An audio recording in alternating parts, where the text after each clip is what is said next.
Hey everybody, Brian Lord, Ambry Lofts. Well, I wanted to kind of show you some of the main book that I've used in my own program to really help get me along and kind of bring me up to speed. You know what I'm saying? So I'm going to turn the camera around. I'm going to show you. Let's see. Pigeon Racing, Analytics with Winning with Data. All right, you can get this from Foy's. See, I'm right here. I'm on the Foy's website. It's $40. And let me scroll down a little bit. And here's the whole description. So basically, I'm just going to read the description to you. Winning with Data utilizes 13 years of data collection, analysis, and testing to show the serious racing homer enthusiast how to use hard data instead of guesswork and questionable theories for breeding, managing, and selecting your racers.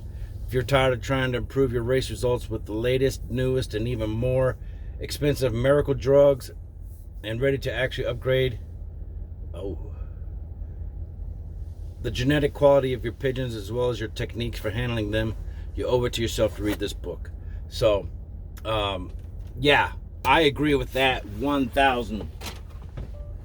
1,000%. That has truly helped me bring my loft personally and my performance up another level each year that I've tried to improve and use some of these techniques described in the book. And you know what? I didn't start out with the cream of the crop, the very best of the best of the best genetic material, birds. So, took the best I tested, ran them through the gauntlet, kept the best ones, brought in a couple new birds, that would help me exceed what I'm looking for. Either they were equal to or better than, remember? Equal to or better than what I already have in the loft based on their own performance. And then breed from them, test those babies, do the same thing. After 2 years, if there was no babies left to speak of or anything, worthwhile, those birds moved on. I brought in more birds, and I always bred them onto my own line. And that's how I've been slowly able to bring my results up and get better birds. Some guys have asked me, Brian, you got all that space, man, and you got 16 individual breeder pairs cages back there. How come you don't have them filled up? I used to. I sure did. I used to. If you look back at my introduction video in the widowhood cock section, there's 16 widowhood boxes in there because I had 16 breeder pairs. So I was like, okay, I can only keep 16 cocks, right? Because those cocks theoretically would become the breeders. Same with hens, vice versa, right? So, and not that I didn't have room to house them or feed them or train them, nothing like that. Yeah, it's a lot more work with more birds, obviously. But I was like, you know what? When you start to collect your data, how many pairs are producing good quality youngsters? Are they improving your loft? Are your results better? Just based on breeding. I'm not talking about training techniques, feed, not that. Those are different subjects, but just breeding alone. And you'll find out that you only have, I don't know, a fourth of your breeder pairs are the ones that are truly producing the goods. So why keep everything else? It's just they're not producing. You lose too many. The results are there. They're only average. They're not spectacular. They're not helping you improve. But yet we keep them around, right? And why do we keep them around? Well, generally speaking, from my own experience, it's, hey, I paid a lot of money for that bird at an auction or online, or I imported it from overseas, whatever the case may be. So that's number one. You paid a lot of money for it and you can't let it go. Number two, usually a good friend, maybe a flyer that has passed away, and you got some of their birds. So it's a sentimental value based on that bird because of where it came from. Typically a really good friend, or you kept a baby out of something that you thought was spectacular, like say one of those high dollar birds, and you kept the baby, and the baby you're going to breed out of, and you're like, I can't let it go, I paid too much money for the parents. Or you just find favorites, right? Like Patch. For me, Patch is a cool little bird. Nico, he's a great bird personality wise. But does he have the results? No, but he's a different bloodline. He's slower, right? And I'm trying to bring in speed, increase my speed. I know he's good for distance, so if I can, get him to go a little bit faster, or his offspring to go just a little bit faster, then that's a win. So you got to watch out, guys, on what you keep in your loft. If you're just starting out brand new, you don't have any breeders, the best thing I could tell you to do is to try to find a local flyer in the club or combine, maybe in your area. Ask your race secretary, or maybe you can look online like through the AU, and look at that particular person's, let's just call him Joe. Hey, look at Joe's results for last year, the year before, in young birds. See how his birds did in the club or the combine. And maybe you get with Joe and say, hey, I'm a newer fella. I'm a new flyer. I really see that I like your results. We kind of got the same distance and all that stuff. Maybe they'll take you under the wing and mentor you, or start you out with a group of babies. So if you're able to get a group of babies in your local area, start with them, and then fly the dog crap out of them. Whatever survives, then you breed out of. Okay? Fly them as yearlings, because you've already taken babies off of them. Fly those babies in their first young bird series. You've already flown their parents in a young bird series, and now they're flying as yearlings or old birds.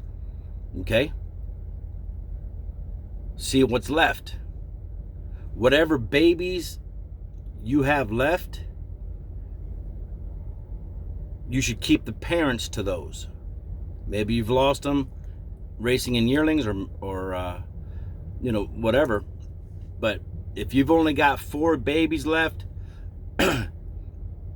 after that, then keep their parents. Get rid of the rest. It's going to take me forever to build my line. If you don't do it, it's going to take you longer to get the results that you want. So that's just some things that I do with that breeding based on analytics book. It's a paperback book. It's an easy read.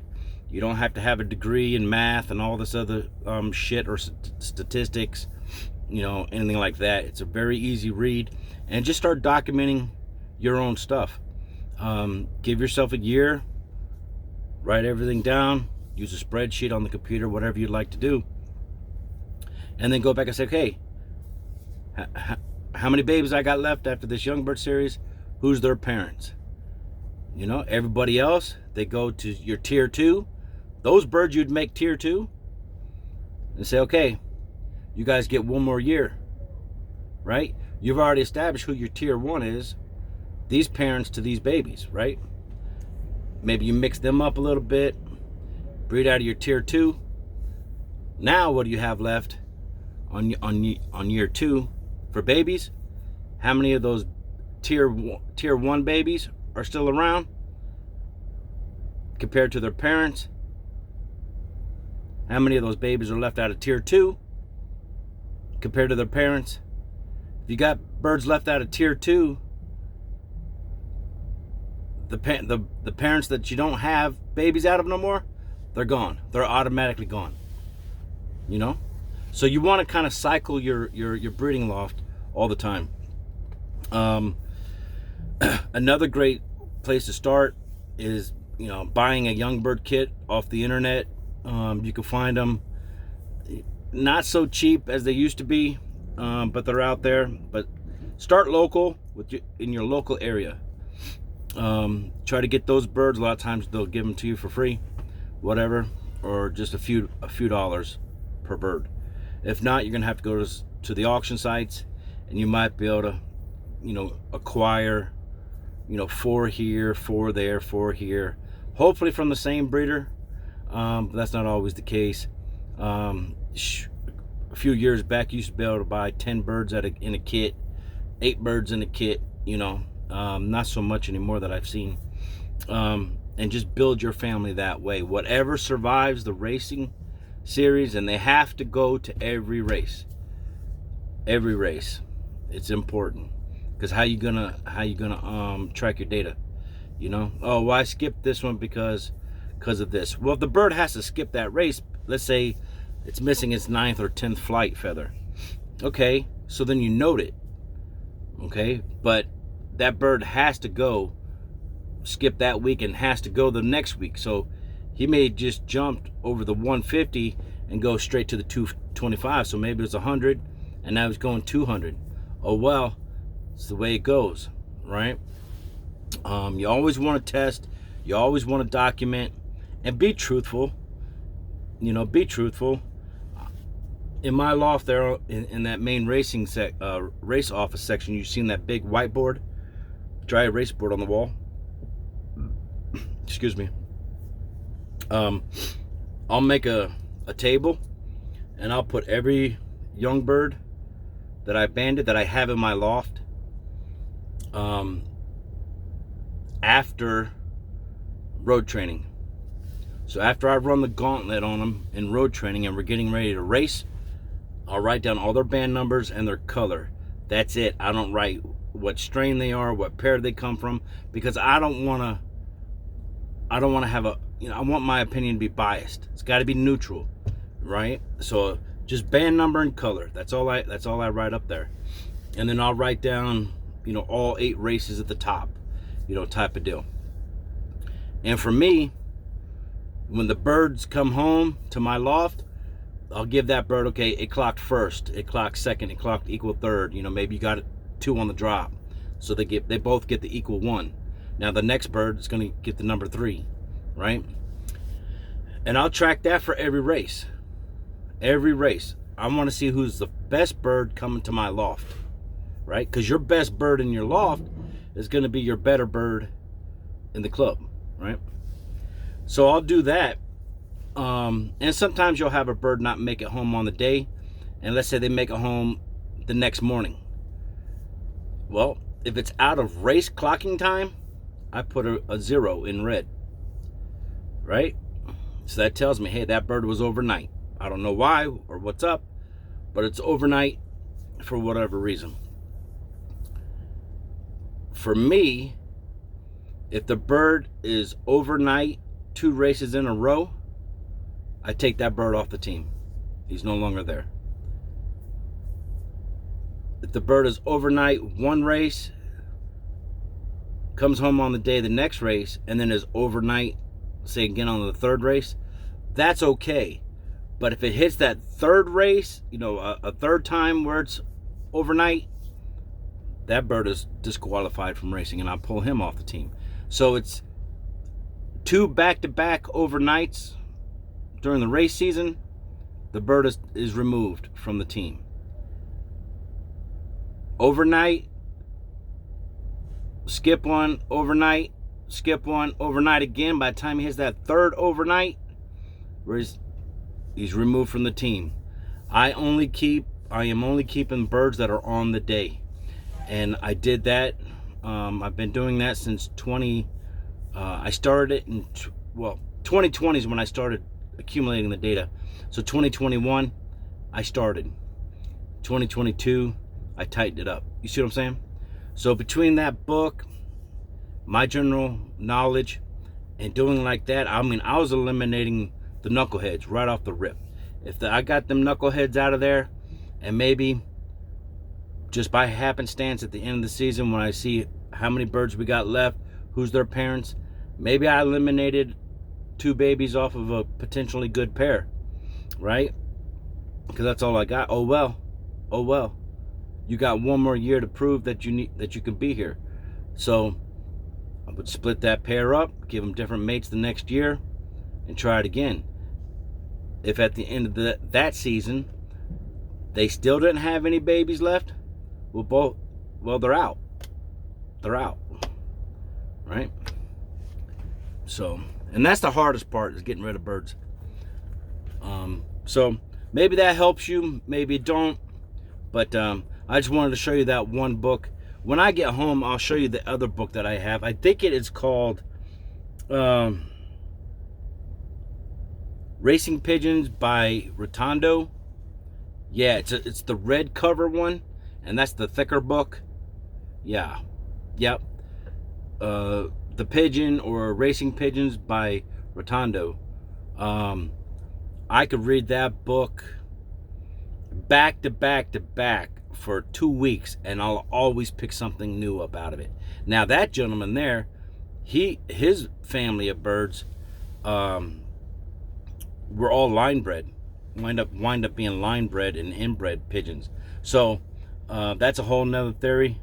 You know, some people can do good with the right family, keeping them line bred, with an occasional outcross like every 5 years, just to bring in some hybrid vigor, and then put that right back on their main line. But if you listen to Frank McLaughlin on his thing, very, very knowledgeable pigeon man, and he made a quick little short video. If you look at all the major champions that have ever won, they all seem to be crosses.